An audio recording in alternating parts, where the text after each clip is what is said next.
welcome to the Purposefully Clear podcast.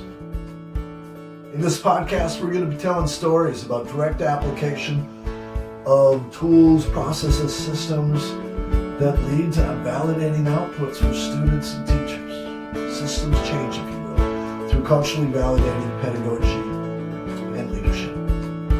Come along for the clear journey. Excited you're here.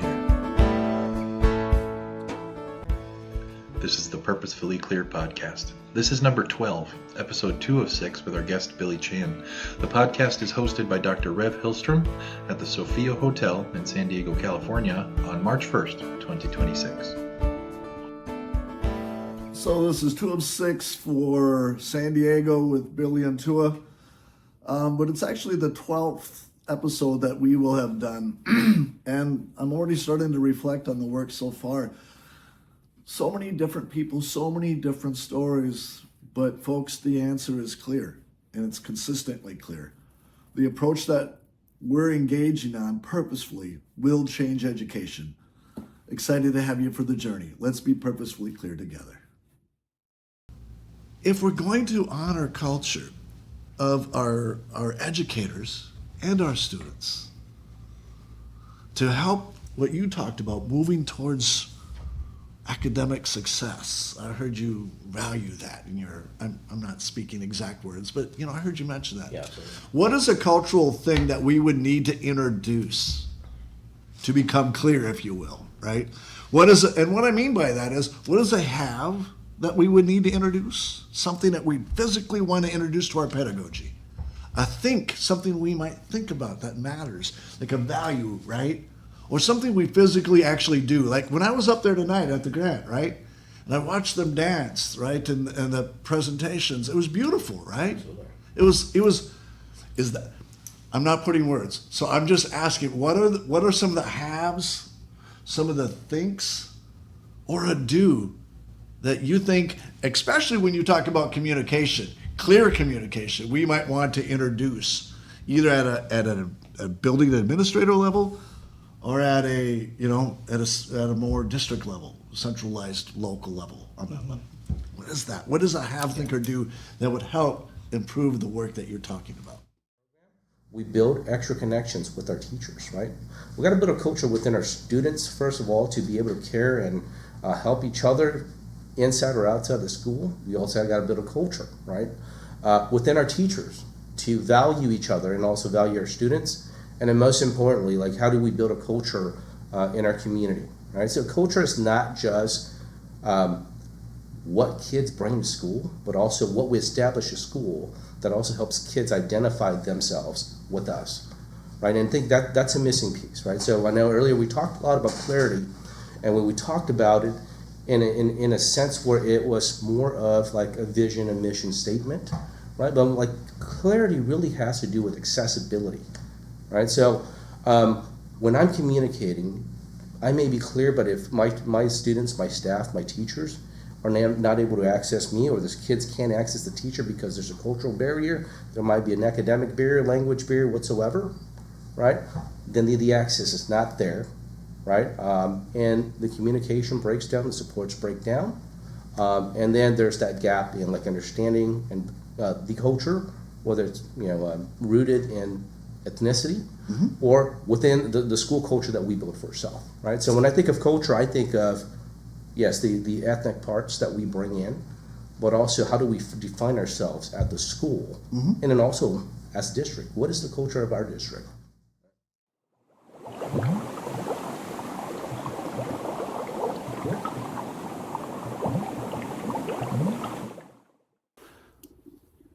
So for this deeper dive, I want to go obviously deeper, and I want to talk a little bit more.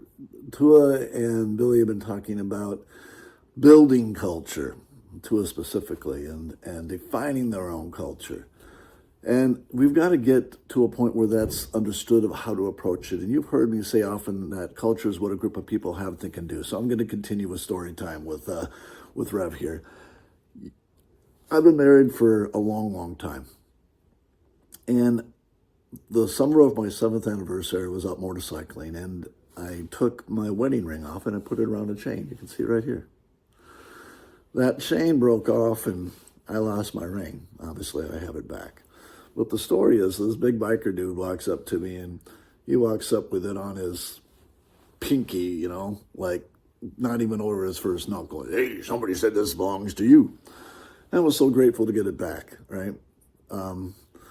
But what did I do after that? That year, I actually tattooed my wedding band. Why? What we have changes the way we think. What we think changes what we do, and ultimately changes what we have. Does the wedding band, whether it's tattooed or not, I felt different when it was lost, is all I'm saying. And I made darn sure it could never be lost again. I want you to think about that when things that really matter to you. What do you have? Or what are you introducing that you have that impacts literally the very core of the culture that you're trying to build? How does it change what you think, leading to what you do? I promise you, if you introduce this, the 5 letters of CLEAR in your pedagogy in a way that you have something new, think something different, you're going to do something completely new. So I've been in your district for 3 years, and I've seen radical cultural changes from building to building, Billy. Yeah, absolutely. Right? I mean, I don't know that I could, as a outsider, definitively as an outsider, and I'm privileged to be there for the limited amount of time I've been, I've seen that. What are you thinking? Yeah, I think we need to understand the different levels of culture that exist within an organization, such as public education system. But what we do have, particularly in this district that we're in, we have a lot of resources. We have a lot of knowledgeable people that knows how to close the achievement gap. We have a lot of experts that know how to put opportunities in front of kids to close the opportunity gap. We have all of those things. But because we have all of those things, we also have a variety of thinking among those experts and those leaders, right? And so until we can find a unity for us to come together and rally behind, rather than my agenda is more important than your agenda, well, our agenda are the students that we're serving. But if we continue to service our kids the way that the predominant culture of this country serves our kids, then it's never going to make the impact on the kids that we serve in Fresno. Because our kids are not homogeneous in racial identity. No. Our kids are not homogeneous in ethnicity or language, right, or way of life. And so we have to think about culture in that respect so that we can start to do things that are meaningful for the kids that's in front of us, and not just this one particular perspective of education in America. And so culture plays into how we deliver instruction. It plays into how we adopt a curriculum. Culture plays into how we think about what we have, and then what we're going to do about it. A lot of times we want to do good, and everybody wants to do good. That's why we're in this business, and we want to do good. Right. But not knowing how we think about the resources that we have to make sure we're doing the right thing. Sometimes to do the right thing, regardless of the static and the noises around us, we do it, right, because we know it's the right thing. But sometimes when we try to do the right thing and there's a lot of static around us, we feel that we're trying to do the right thing, but there's something wrong with those right decisions that we're trying to make. And that's where we need clarity in not only in culture, but in the students that we serve, as well as what are some other things that we need to build around capacity with our educators, so that they can also see that, hey, yeah, we have a lot of resources, but how are you thinking about utilizing those resources? Because how you think about those resources determine how you behave, how you act, what you do in the classroom with kids. And so until there's that clear alignment of thought and actions, I think we're going to struggle a little bit longer until there's that clear through line of just essentially remembering what the purpose of education is to begin with. Welcome to Behind the Curtain with our friend Rev. Rev. So for this segment of Behind the Curtain, we're going to look at a little bit of C1 to C3, using a leader's own consciousness and requiring it to be somebody's conviction and or commitment. Doesn't work, right? Never turns out well. So Tua's been talking a little bit about this need of getting authentic feedback. And when we were in Capel, Billy and I actually facilitated a participatory consciousness activity based upon David Bohm's ideology in quantum physics. And in that environment, they shared with me, individuals shared with me, and many of them shared with me that they saw this as tremendously valuable and in a nonpartisan way. So hopefully you'll see this, but ultimately, for us to make this really work, we need to move into this area of situational adaptive leadership. Once we hear the information, who do we work with and equip and empower? For this to be effective, we must be able to have the foresight to embrace and utilize the ability, education, experience, knowledge, responsibility, values, willingness of the individual or group to engage in the process of participatory consciousness to help bring about a sustainable change to impact entire systems. So this is a new form of leadership approach that we can explore more and are deeply committed to moving forward. So, to be able to get that through line, right, to be able to support students and have effective communication, clear communication, what knowledge do you need? Either you or your system. When I say you, I'll give it a broader idea. And this is a brainstorming moment. This isn't a, you've got it down, but things to explore, thinking about it this way, right? I'm not saying, boy, maybe we can look at this and maybe we can look at that. And I'm not trying to pin you down as it relates to your system, so let's broaden it out. So I'm not trying to make it about your system or your building or Fresno, but education as a whole. You're experts in the field because what you're experiencing is relative and connected to others. You see what I'm saying? Your professional experiences will help us as a community grow. So I'm not trying to pin you down and Fresno's doing this or my class has got this problem, right? No, I'm just a broader understanding of your professionalism. I mean, I'm speaking in the context of that because that is the district that I'm operating within, but I think at a larger scale, it exists similarly everywhere else in the nation. I mean, Thank you. you know, I worked in St. Paul, Minnesota, and Osseo. Yep. I've known other systems as well through other colleagues, and based on their narrative about what are some of the things that's going on in their district, it's the same thing. It's really about, you know, this missing link that we need to make sure it's in place so that we are servicing the kids as we want to intend to do, but the lack of knowledge of how to do that, right? So to your question about what is it that we need to know or what knowledge are we seeking, and to me, it's not even about seeking new knowledge so that we can do better. The knowledge is already there. I mean, let's go back to basic. Right. I think we talked in a different conversation about, hey, let's not make teaching a science.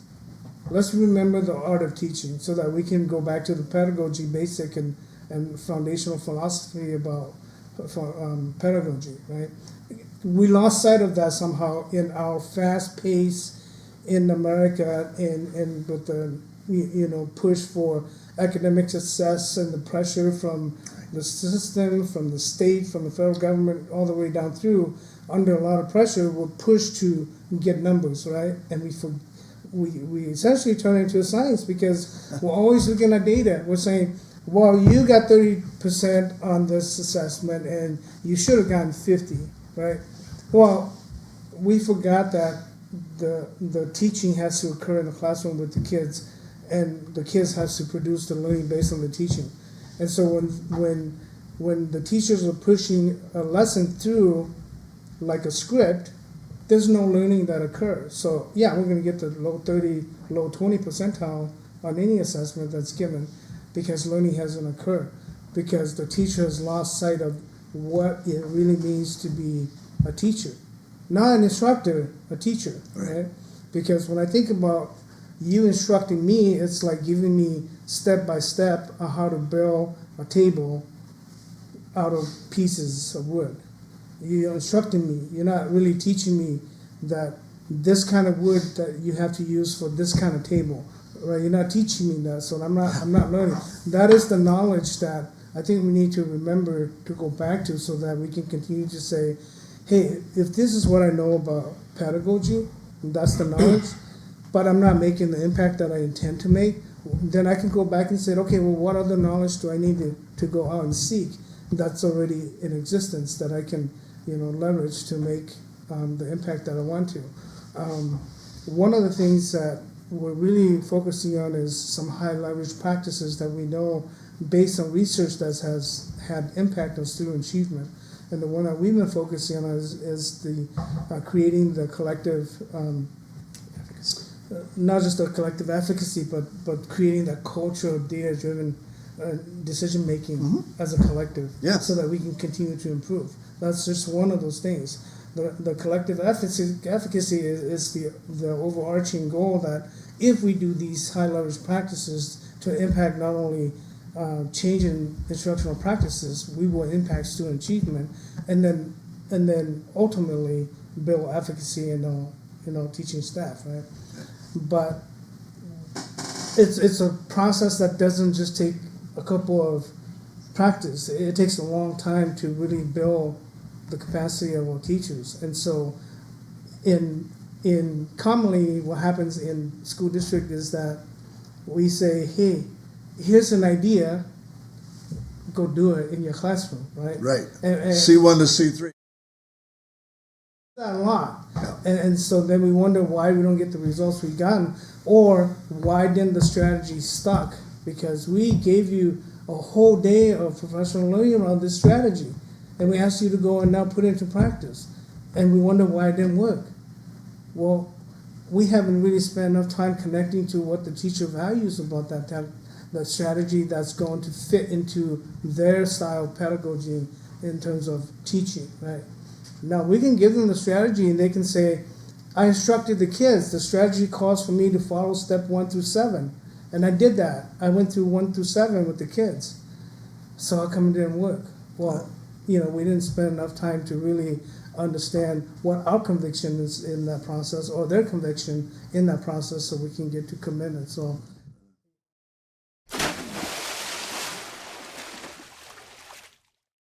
So as we go below the surface, what's really there is the purpose of education. We can continue to talk about that, but for I3, the purpose is to equip the individual to determine what citizenry looks like. Yeah, but you see, like folks like Wilson and historically, there's a belief out there, President Wilson threw out as early as 1913, that the purpose of education is to convert a student to the American man or woman. And yet we hear these ideas around pedagogy, this culturally responsive approach that, this is empowerment, but really our pedagogy is still based in banking theory.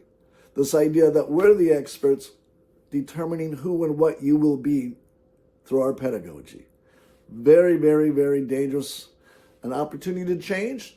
What new habit are you going to introduce? What things going to come with it? And what new are we going to bring? That is clear. Let's go. Let's be purposefully clear together. All right, so I want to be purposefully clear and be outside. Look at the beautiful sun, even though it seems to be a little hazy today. Look, if you're part of this podcast, professional development looks different. And you can earn credit here through this podcast. There's a free credit as well as complete courses. So check out, I know we've got the one with David Hirely. That's all done. And this will be a complete course soon as well. So if you're looking for professional development, please stay in touch with us. Check it out. Nan's got the whole renewal suite as well. Let's be purposefully clear together.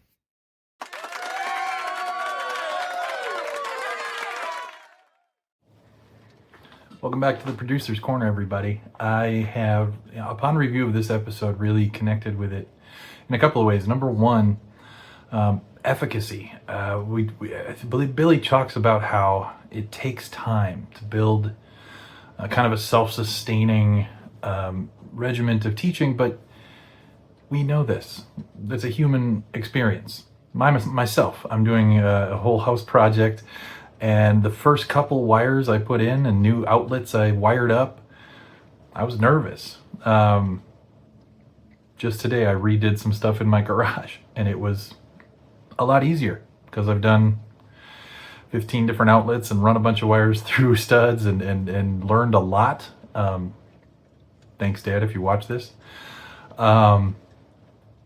We can't expect people teachers, students, administrators, faculty, paras, anyone, to pick up a new routine or figure out how to do something on the first try.